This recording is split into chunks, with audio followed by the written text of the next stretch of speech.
how is it that when India had its second round of tests, Pokhran-II, Pakistan was able to test within a couple of weeks? Very good question. You want me to answer that first? Yes, I will answer that last part of your question first. The fact is that Pakistan weaponized before we did. Okay. Right? Wow. Yeah.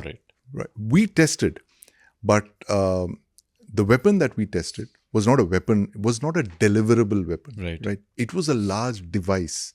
And that device could not be put onto a vector. It couldn't be put in on the tip of a missile or even rolled out of a cargo aircraft or launched in any particular way. It was a test of a device.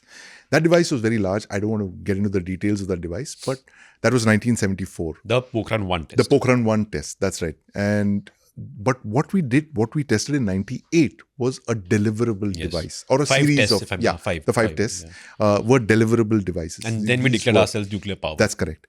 So how it starts is that India's nuclear weapons program was a reaction to China going nuclear. Okay. So when we fought with that border war with China in 1962, neither India nor China were nuclear weapon states. China went nuclear in 1964. Right. Just 2 years after the war. And you must understand, Dave, that in 62, the kind of shock to the Indian system that you could well have lost the entire northeast of India, right? That is a large chunk of territory.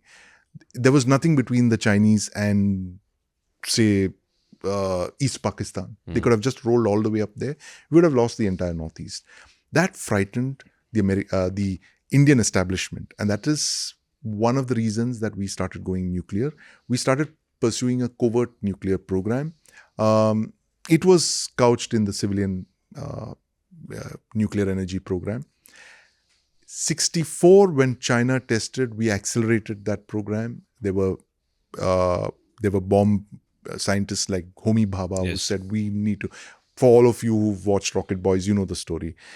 Homi Bhabha was one of our most ardent advocates of a nuclear bomb.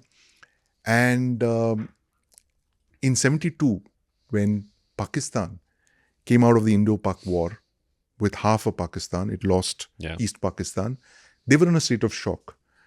And Zulfi Bhutto, Z.A. Bhutto, lined up all the Pakistani scientists and military men and said, we will eat grass, but we will build a bomb. Now, when a country, even as poor and as technologically challenged as Pakistan, sets its mind to a nuclear weapons program, they can get it.